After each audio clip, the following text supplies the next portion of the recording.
Well guys, it's been 2 years since we've been here at the Autobot Museum. Got the weirdest and most bizarre hours. They're open Sundays and Wednesdays only, so there you guys have it. But luck is on our side. It is a Sunday, the museum is open, and we're gonna go check it out, see if they've upgraded or replaced any of their cars from 2 years ago. And of course, we got the Dean statue and his Porsche 550 Spider right over here that he unfortunately died in. So anyways, let's go straight into the Autobot Museum. That's pretty cool. They got workers here just letting you sit in and out of any of the cars here. That's pretty cool. Definitely a pretty unique feature about the Autobot Museum here. Now, although the Autobot Museum is not as glitzy or glamorous as, say, the Porsche or the Peterson Museum that I visited, but you're able to get around 360 unprecedented views of each car. You can walk around them, get close up to them, anything you want, man, as long as you don't touch or open the cars. There's no like crazy security. There's no like no one watching you. It's kind of like the honor system.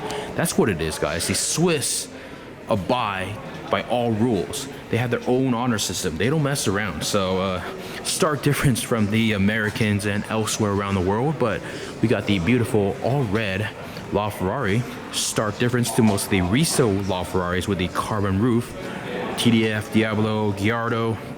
Got the beautiful Mira in yellow. Check out the gold wheels. There you guys have it.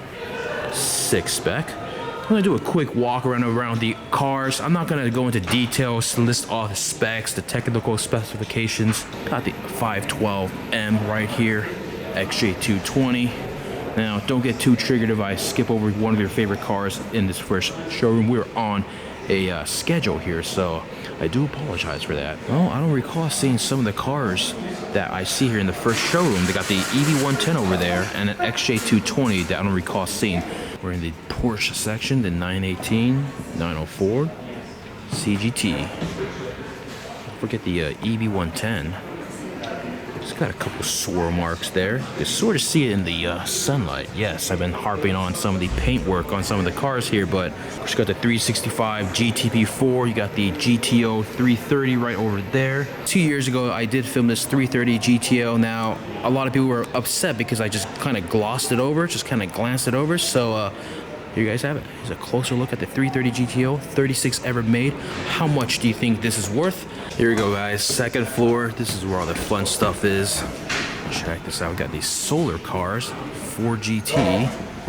My favorite section right over here. We got the amazing Vector and Rinspeed collection cars. Check out the front here. It's got the holographic paint job to it. It's got the chrome wheels. It's got the funky acrylic windshield right there. What the heck is this? And it's got the 3-seater just like the F1. This was definitely not here last year. Ooh, it's got the wheel cover.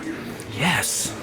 You guys know me, I love a good wheel cover like the 760 Zonda in Japan. So this car comes with a matching watch that you put on, and it connects to the onboard computer that determines your heartbeat, your pulse, all the biometric signs to determine if you're sleepy, angry, happy, or unable to drive. So this car, adequately named the Senso Speed, has 3 ways of basically kind of making sure you're on par with your driving, that you're awake, that you're stimulated, that you're, you know, not falling asleep or getting angry. So first of all, we got the visual cues right there.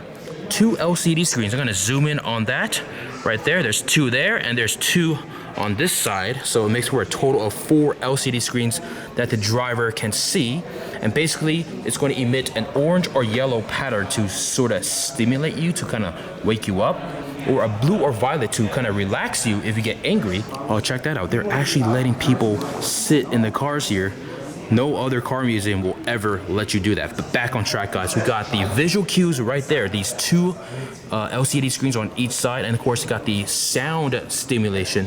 There are speakers that are placed inside the interior of this weird car to kind of like, you know, wake you up or play a soothing sound if you get angry. So on top of the visual and the sound senses, it can also emit smell. So within these vents, they could emit some sort of like vanilla mandarin scent for a soothing effect, or a citrus grapefruit smell for stimulation.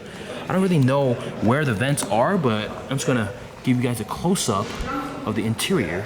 So it's somewhere in this car, guys. And last but not least, if all else fails, if the visual cues, the sound cues, the scent cues fail, you're gonna have the Recaro seat here jolt you awake if it catches you sleeping. They guys have it, the Rinspeed Senso. I do remember this Rinspeed car, the R1. It's basically the poor man's or poverty version of the egoista, the Lamborghini egoista. One-seater right here. I don't really know too much about this particular car. If you look this up on Google, nothing really shows up. So if you guys have any information about this car, please let me know. Look at the tachometers right there. Look at the steering wheel. It's a little worn out, but it is what it is. And check out the curves on the rear here. And of course the rear. Check out the headlights. 4 exhausts. Bam. Got the Rinspeed Mono Ego here to celebrate the 20th anniversary of the Rinspeed brand. It's debuted in Geneva. Check out the wheel covers. Check that out. Oh yeah.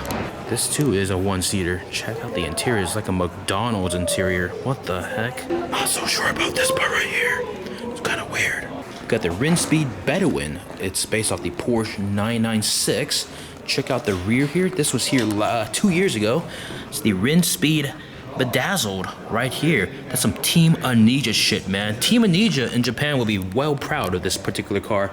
It's basically like a shooting brake / pickup concept. So there you guys have it. You could transform this car from a 2-seater into a 4-seater, make this into like some sort of cargo bay. It just lifts right up. It's powered by 2 electric motors.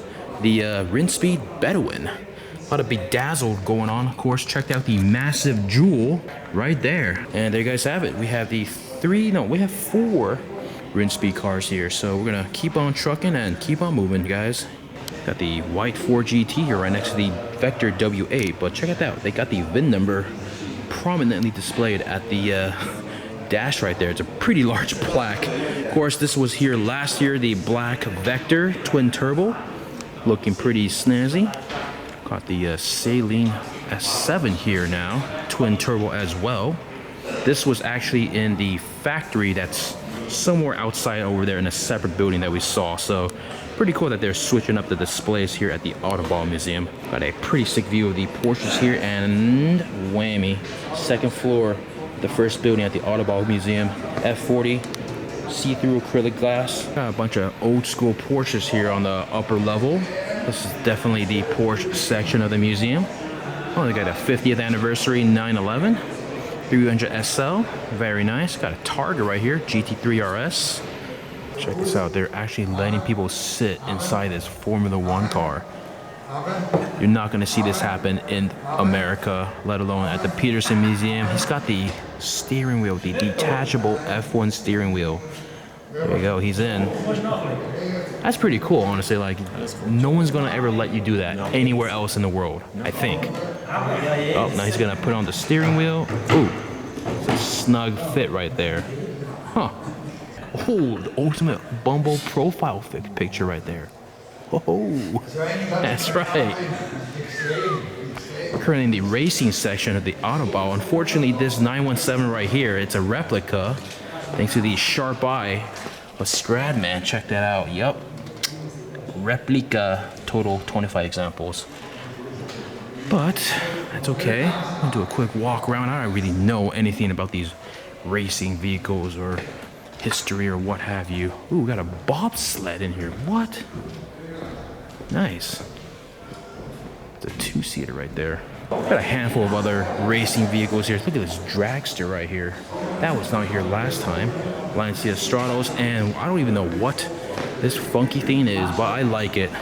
Let's take a look. It's called the LCR Yamaha from 1979. There's one of one. Most of the cars are still here, but this section right up here, it's brand new. It was actually under construction, so check that out. Pretty sick. Looks like a 3-story garage here for all the racing cars. There's the middle section. There's one below, and one on top. And of course, you got the car elevator right over there. Dude, it's pretty sick. All these F1 cars.